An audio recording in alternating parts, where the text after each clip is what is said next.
Hi everyone, and welcome to PowerPoint presentation.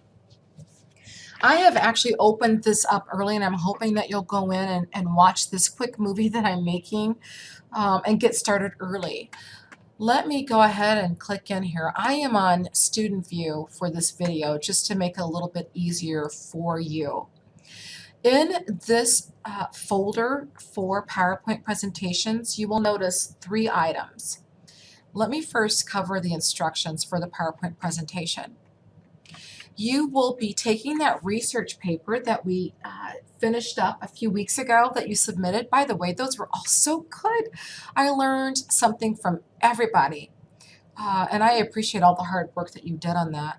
Now you're going to take that hard work and turn it into a presentation, and I am super excited to actually view these as well.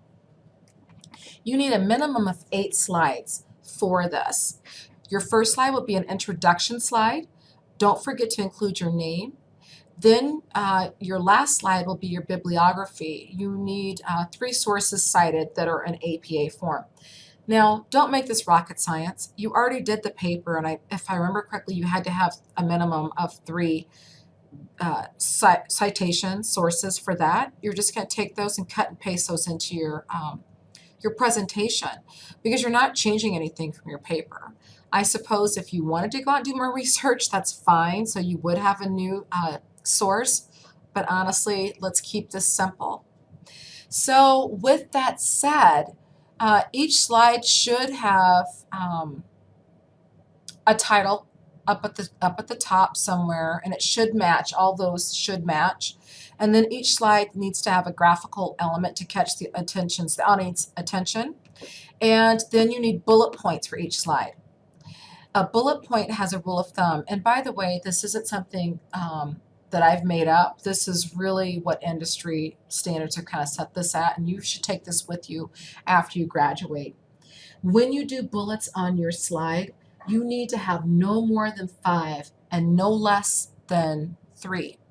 That's the rule of thumb. I suppose you could have less than 3, but 3 to 5 is standard. And within those 3 to 5 bullets, you should not have any more than 3 to 5 words.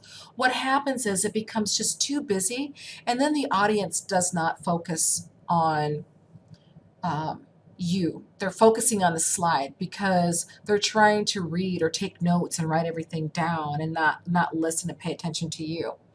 You've already got it scripted. You're just, going off of your knowledge after you've written a paper. You know this stuff, and so you're just using those bullet points as main ideas, and you're giving your audience more meat as you talk it through. With that said, don't give a paragraph text. Put that in your script. No one's going to see you on this, and I'll dive a little bit deeper into that in just a second.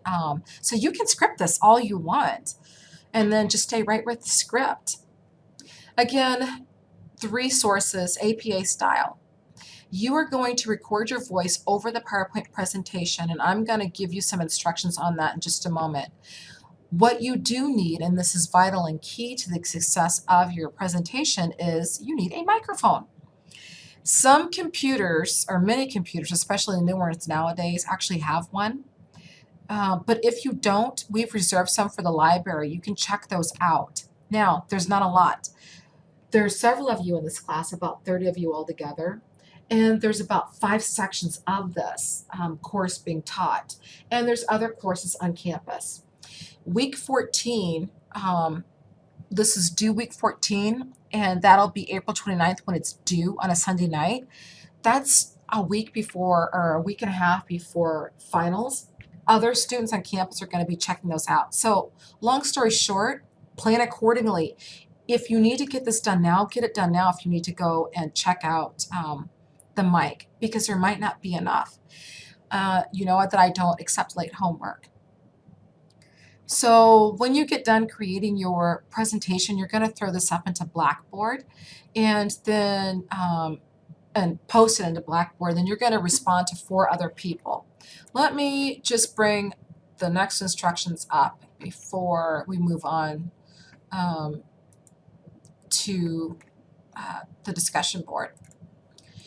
So presentation responses. Here's what this, oh wait, you know what I forgot? hang on, let's go back in time. I forgot the rubric. Here's how I'm grading you. So you've got a minimum of 8 slides. You get your 20 points. You need your title and then 6 slides in between. Don't forget your bullets and then a bib. It needs to be between 4 and 5 minutes.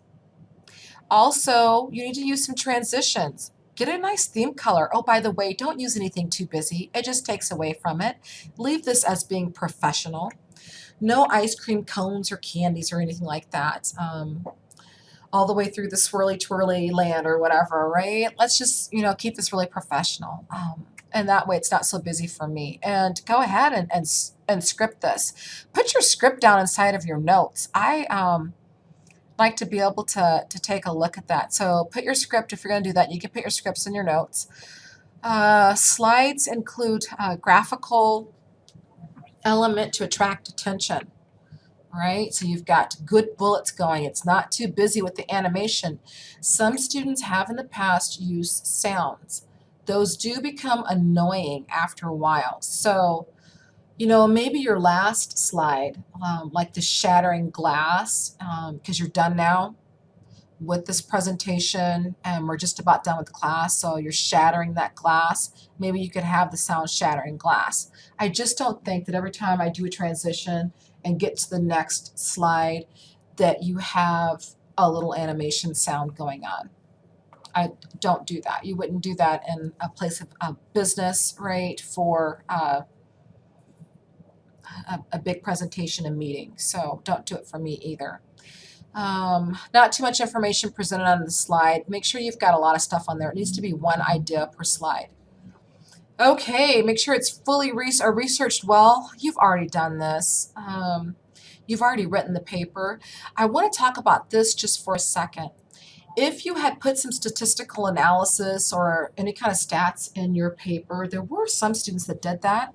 If I were you, I would be using charts. And by that I mean bar, pie, some kind of graph, because when you do presentations and you have stats that you're trying to present, it's easier for your audience to understand the numbers if it's laid out within some kind of a chart element. And I hope that makes sense. I seem like I'm rambling, so I hope that makes sense to you. I won't count off if you don't, but it sure is easier to read. And then you can wow me. Make sure that it's in logical order, that your slides are transitioning into each other from one topic to the other or one point to the other. And then everything else. This says MLA, of course, that's a typo. This should say APA. And then easy to hear and understand. So do a test. Before I do these movies, I always go testing, 1, 2, 3. And then I listen to it, and then I delete that, and then I go ahead and start looking at or videotaping myself. Okay, let's talk about your uploading to the discussion board in Blackboard. Here's the instructions here. You've got to review 4 other people. It doesn't matter who you pick. I am not assigning. But what I would do is you might want to pick someone that you have an interest in. It's completely up to you how you want to do it. Of course, there's going to be a student out there that, maybe wants to learn a little bit about something in business that they're not sure about. I think someone did total quality management in our course, so you could look at something like that if that's what you wanted to do. It does not matter to me. So you're going to go and create a discussion board. Let me do a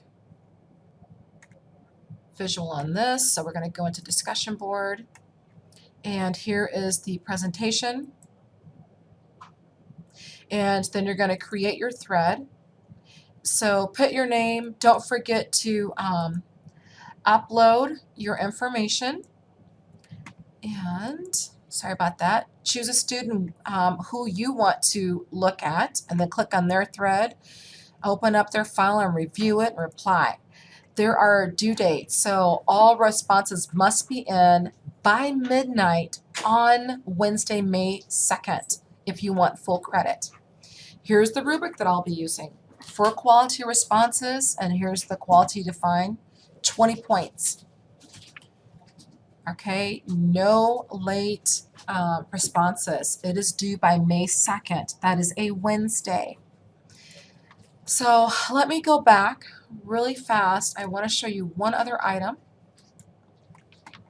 There is a movie down at the tail end that shows you and walks you through how to create a PowerPoint presentation with the voiceover.